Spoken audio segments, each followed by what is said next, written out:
students, today I am going to discuss the expression for the gravitational potential energy. Before starting this, we have already done about mechanical energy. That what is mechanical energy? The energy possessed by the body due to state of rest or motion is called mechanical energy. So we have studied that if the body is dealing with a rest, then it is called as potential energy.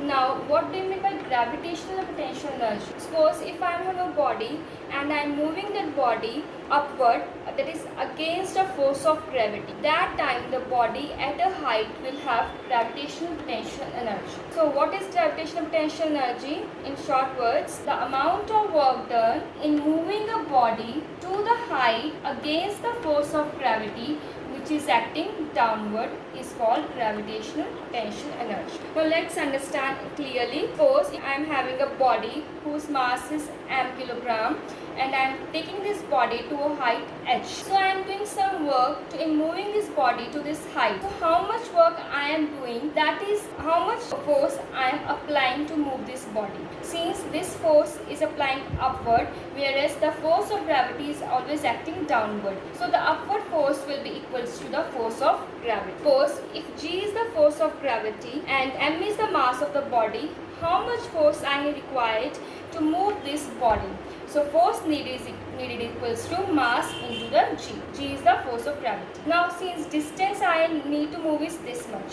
So distance is h meters. So from here I can calculate the work done. So work done equals to force into distance.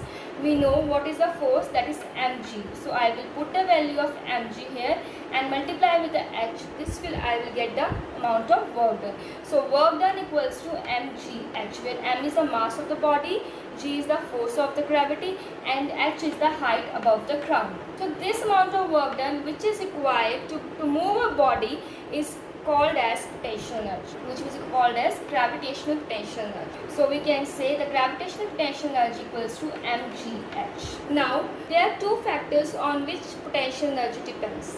First is the mass of the body and second is the height above the ground.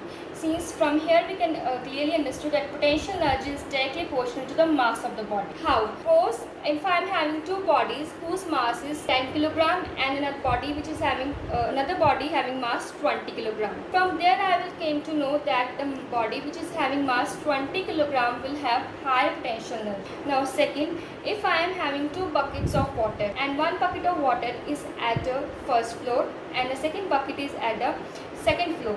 So I will say the bucket which is present on the second floor will have higher potential energy as compared to the bucket present on the first floor. Why?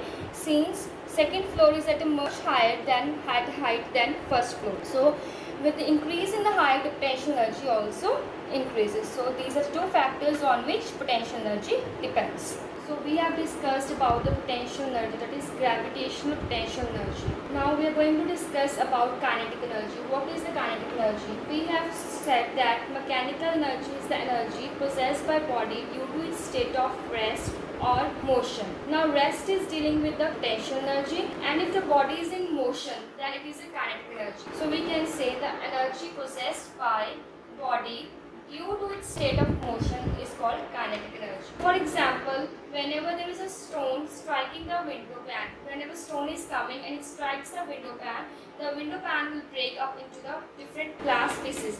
So it means the stone has some energy due to which it breaks this window pane. So stone has a kinetic energy.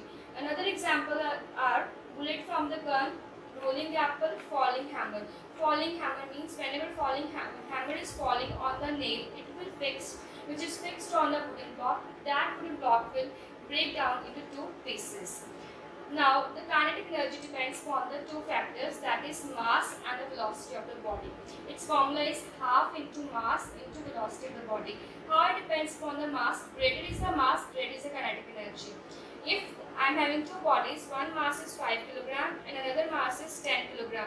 The body which is having mass 10 kg will have higher kinetic energy as compared to the body which is having the mass 5 kg. Now, how it depends upon the speed. Suppose if a boy increases its speed from 2 meters per second to 4 meters per second, so its kinetic energy will become 4 times the initial kinetic energy.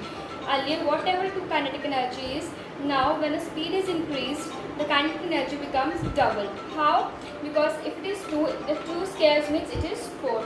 So these are the two factors on which kinetic energy depends. One is the mass of the body and another is the velocity of the body.